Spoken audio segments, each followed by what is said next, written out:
अब बड़ी खबरों को विस्तार से देख लेते हैं। देखिए, यूपी का बहराइच क्यों सुलगा? मूर्ति विसर्जन के दौरान हिंसा फैलाने वाले कौन थे? अमन में खलल डालने की साजिश आखिर किसने की? ऐसे तमाम सवाल जो बहराइच में कल से जारी बवाल के बीच उठ रहे हैं। मूर्ति विसर्जन यात्रा पर पथराव और फायरिंग के बाद बहराइच सुलग उठा। गोली लगने से एक युवक की मौत के बाद आज दूसरे दिन भी उग्र प्रदर्शन जारी रहा, जिसके बाद सवाल उठ रहा है कि आखिरकार बहराइच में शांति कब लौटेगी? बहराइच के अमन में खलल क्यों पड़ा, ये समझेंगे, जिसके लिए मेरे सहयोगी हमारे साथ तमाम अपडेट्स के साथ जुड़ चुके हैं। लखनऊ से लाइव वीरेश पांडे हमारे साथ जुड़ गए हैं और बहराइच से मेरे साथ विवेक राय हमारे साथ लाइव जुड़ रहे हैं। दोनों का रुख करेंगे, आपसे बातचीत की शुरुआत करूंगी, आप बताइएगा आपके पास जानकारी क्या। लेकिन उससे पहले एक बड़ी खबर, और बड़ी खबर है बहराइच की घटना पर अब बयानबाजी शुरू हो गई है। अखिलेश यादव ने कहा है वोट की राजनीति के लिए बीजेपी करा रही है इस तरह की घटनाएं, शासन की चूक की वजह से हुई है ये घटना, कानून व्यवस्था बनाए रखे लोग, उन्होंने अपील भी की और कहा कि सरकार को न्याय करना चाहिए।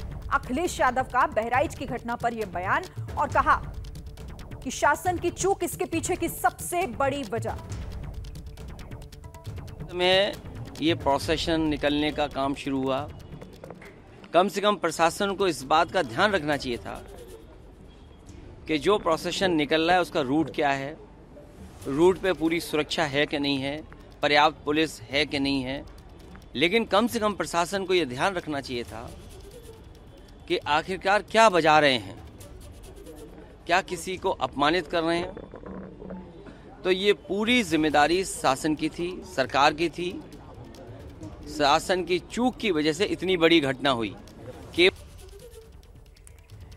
तो अखिलेश यादव को आपने सुना, इस पर बात करने के लिए वीरेश मैं आपके पास आऊंगी। जिस तरह से देखिए अब इस मामले का भी सियासीकरण होना तय है और अखिलेश यादव ने शुरुआत भी कर दी है, विपक्ष से लेकर अब सरकार पर हमलावर है।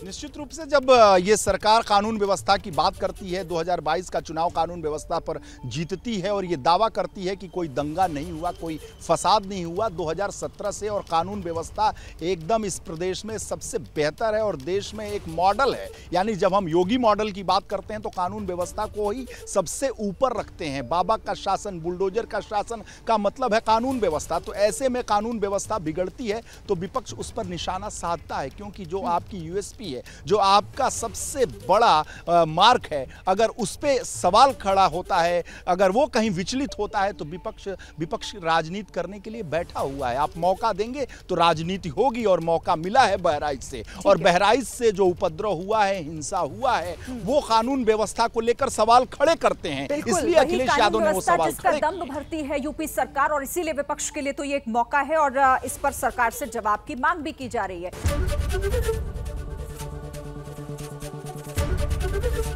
एबीपी गंगा, खबर आपकी, जुबान आपकी।